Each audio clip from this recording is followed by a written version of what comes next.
Welcome back, darling. I know we have been on our first ever summer break for this podcast, and I have to say, I really missed talking with you. For the last 3 years, it is now officially our 3 year anniversary as of this month, August. I have been putting out a podcast almost every single week for all 3 of those years. And I've decided that all good things must rest, which is why we took a rest in the month of July. And we're coming back stronger for all of you. And I can't wait to tell you about a personal epiphany that I had this July in that rest after a word from our sponsor. So, our sponsor, I'm so excited.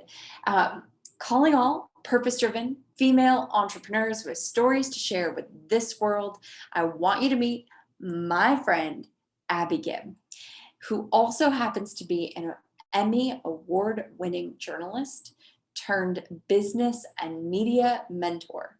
She's helped women like you build million-dollar businesses around your personal story, become best-selling authors, and land TEDx talks in months. She's currently offering a special for my community on her #1 media marketing course, the Media Visibility Accelerator, a 6-module course for purpose-driven entrepreneurs who want to scale their business to $25K per month and scale their message into global movements. This program is what your soul craves and your bank account deserves. Check out the link in today's show notes. Now on to today's show, which today's show is me. It's a solo episode. These solo episodes are always a little interesting for me to do, and I'm trying something new with the camera. I am videotaping for you on YouTube, and I'm videotaping for some snippets for Instagram. So if you're watching, you'll see me kind of going back and forth between the two, and now you know what I'm doing. So, all right, in the month of July, when I decided to go on the break, I didn't know if the break was going to be 2 weeks or a month, but I gave myself the opportunity to let it be as long as it needed to be. I couldn't take time off from the work that I do for Yoke and Abundance on a daily basis, like our incredible morning group, Raw, which if you have not joined us yet in Raw, oh my goodness, you are missing out, because that is just powerful community, soul nourishing. And so I wasn't able to take time off from Raw, but I knew that I needed to give myself a little bit more space. Since I started this business in 2017, I've kind of been going nonstop.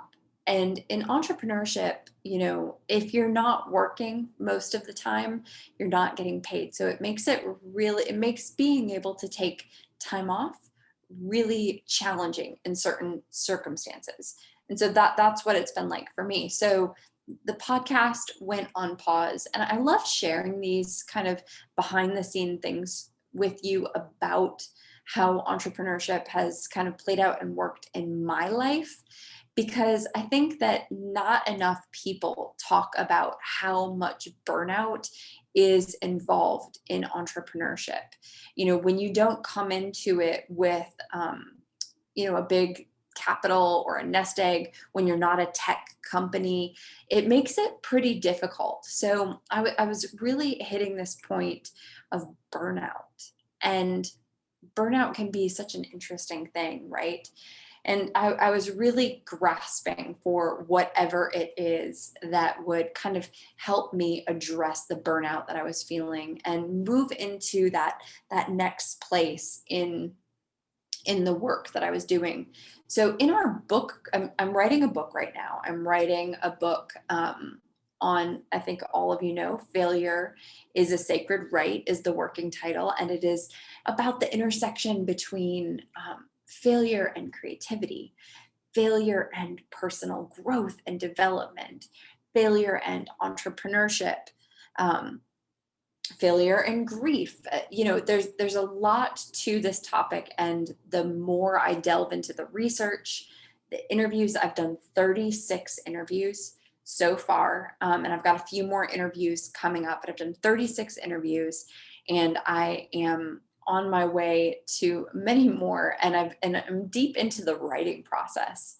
And I'm luckily writing this book through a program called the Book Creators Program. This phenomenal guy, Dr. Eric Koster, who will be on the podcast coming up in a few months, created this program out of Georgetown University a few months back. And he has helped hundreds of first-time authors get published. It's just I can't say enough about how great this program is.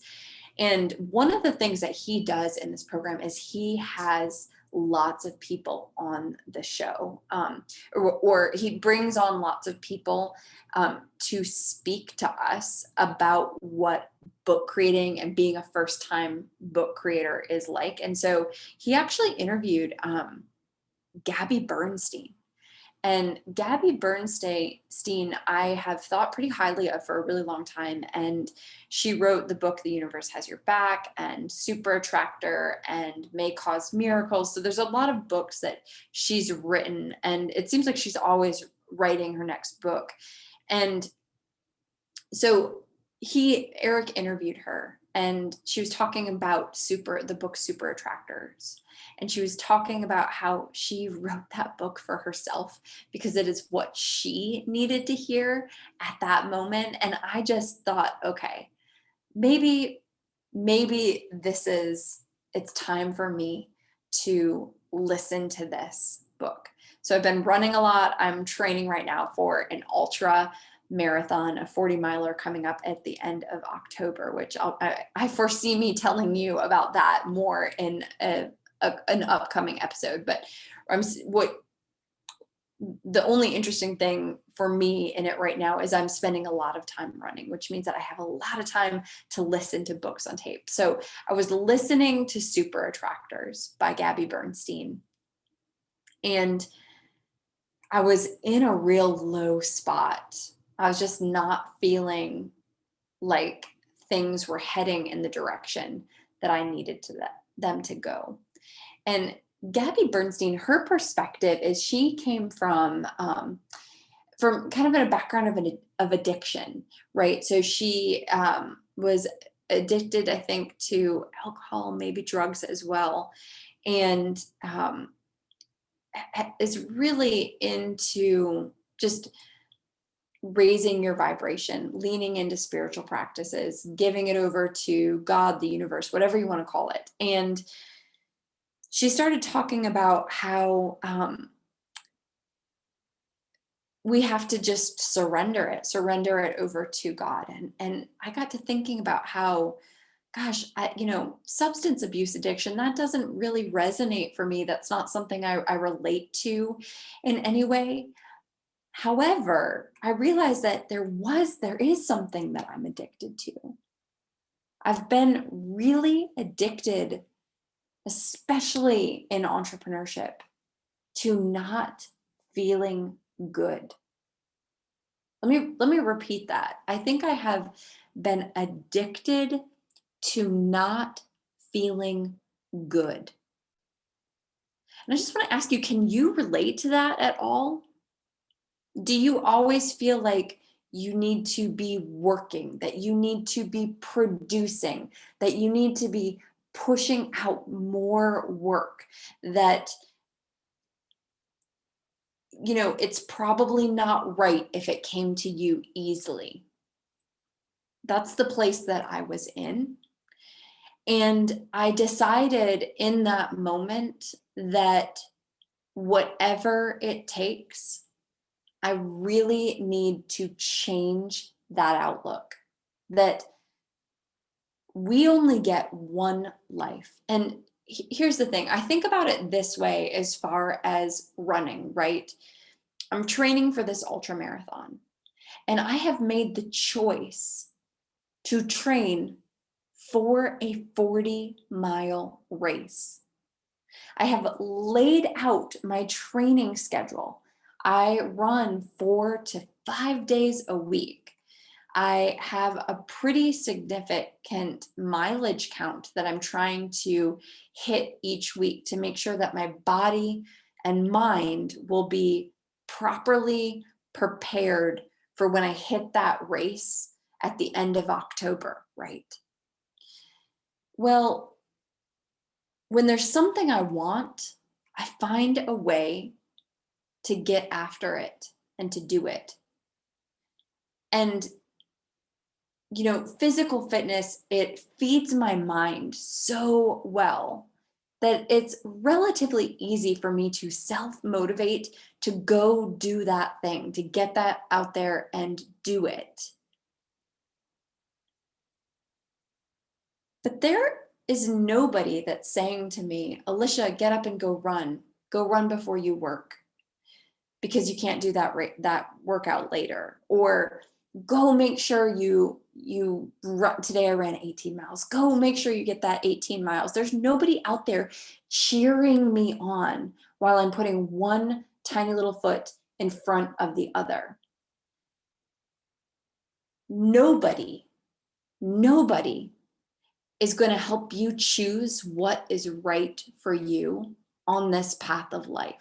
Nobody is going to help you choose what is right for you day after day after day, to create those healthy habits, to get out there, to do what is right for you.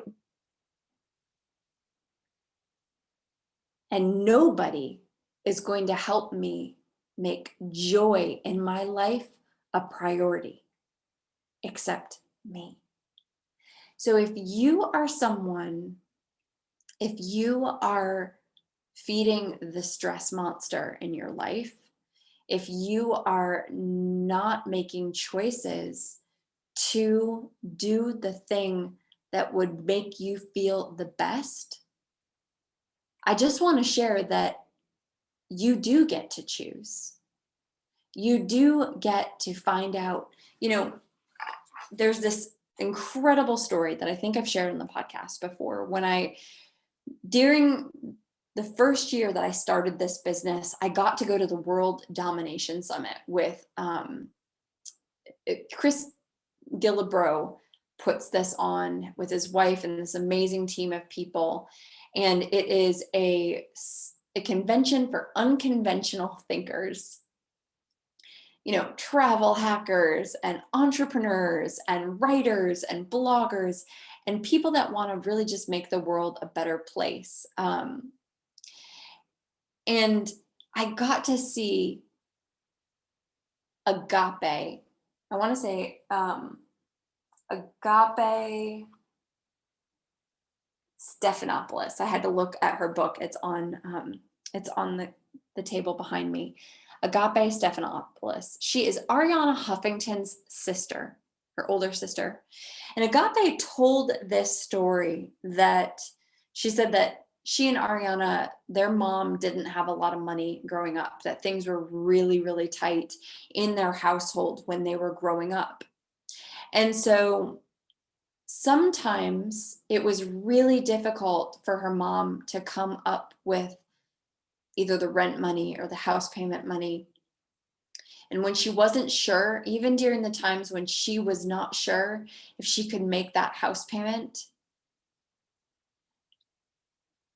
she would invite a whole bunch of people that she knew over and feed them dinner, because she wanted her kids to know that even when things are really bad, even when they feel impossible, that you still have more than enough to go around, and you can still be grateful, and you can still find joy and connection with others. And I think about that story, and that story has been such a profound story that I have kept in my pocket, so to speak, since I heard it. And I think about so often when things have gotten difficult for me, that at least there's so much that I can still be grateful for, and there's so much that I can share with others. And now, after reading Gabby Bernstein's book, Super Attractor, and realizing that I am addicted to stress and to not feeling good, that I have a choice. And nobody's going to build a happy life for me. Nobody is going to build a life of prioritizing joy for me but me. I am the only one who has the power to think different thoughts. I am the only one for myself. I am the only one that has the opportunity to change the narrative of my own life. And so I want to invite you to do this with me. But ever since I've read that book earlier in July, I have been starting my day with a couple things. So I do my morning pages, like I still do my morning pages, like I've always done my morning pages, will forever do my morning pages. I meditate, and I think about what I am going to do during the day to intentionally prioritize joy. Let me say that again. I think about what it is that I am going to do that day to intentionally prioritize joy. So, what it looks like for me is often carving out a little bit of time to paint later in the evening. It is choosing to smile while I'm running, because I actually really like running. So I'll intentionally smile while I'm running, and it helps me feel like I have an internal smile while I'm doing it. I will slow down during the day. Normally, I feel like I am clenching, doing a full body clench throughout my day of trying to muscle through to get things done, waiting to hear back from people for emails. I've been waiting recently. I think all of you know, on this journey of writing the book with the working title, Failure is a Sacred Right.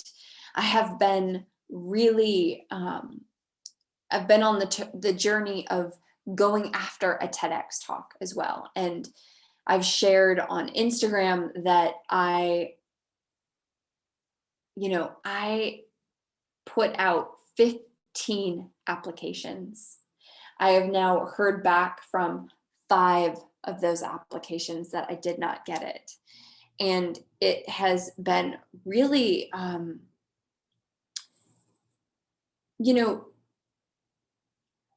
this is something in my heart that I really want to do. This is a journey I want to embark on.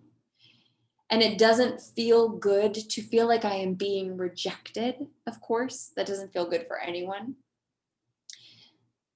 But it's important that in this process, even when I'm getting a rejection, that I find a way to find the joy in the experience.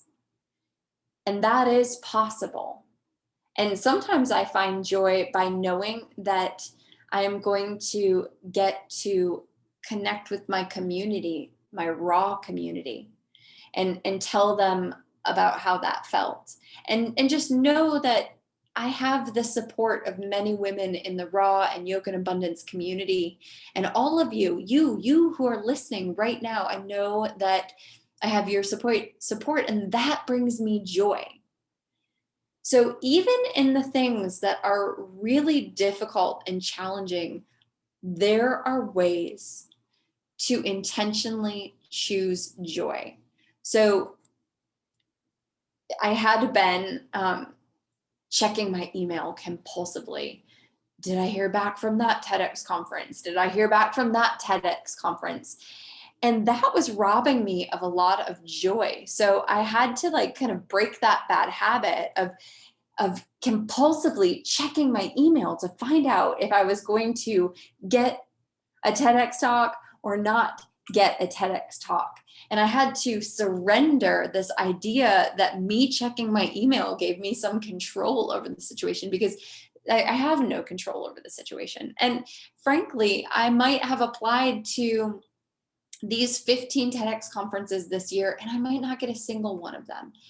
And, I'm writing this book. Maybe this book will help give me leverage. It might not be until next year that I land a TEDx talk. It might not be for 3 years. And you know what? That's okay if I right now make the choice to choose joy in the process.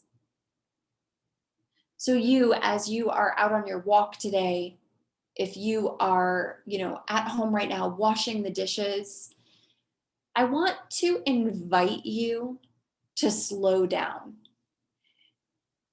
And I'm curious, do you feel like you are currently muscling your way through every day, ignoring the moments of joy, the places where it's possible for you to pause and just enjoy the journey? Are you enjoying them? Are you choosing that?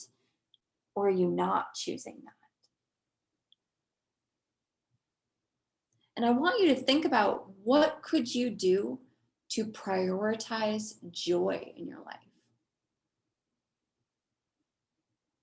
Is it going to get an ice cream cone at the end of the week? Is it making sure that you have time to snuggle with a pet, a cat, a dog, a loved one at the end of every day? Snuggle with yourself even. How are you choosing and prioritizing joy? No one else is going to do it for you. And, the thing that I feared the most in my story of realizing that I was addicted to the stress, addicted to not feeling good, is I came to this realization that if I didn't wake up, if I didn't actively choose to start making changes, then 10, 15, 20, 30 years from now, I was going to look back and the journey was just going to be a big ball of stress and disappointment. Because joy is something that we have to choose. Joy is something that you have to choose. So how are you choosing joy today? And I'm going to leave us there. That's what I have for you in this first episode, moving in to our 4th year of the podcast. I am so grateful for, if this is the first time you've joined us, if this is the 138th time you have joined me and the cadre of listeners who have been listening to this podcast from the beginning, thank you. Thank you so much for being here. Thank you for being a part of this journey. Thank you for going into this 4th year with me. It is a privilege to get to talk to you each week, and I can't wait to share some amazing upcoming interviews with you. So stay tuned. We've got an incredible lineup, and I will see you next week.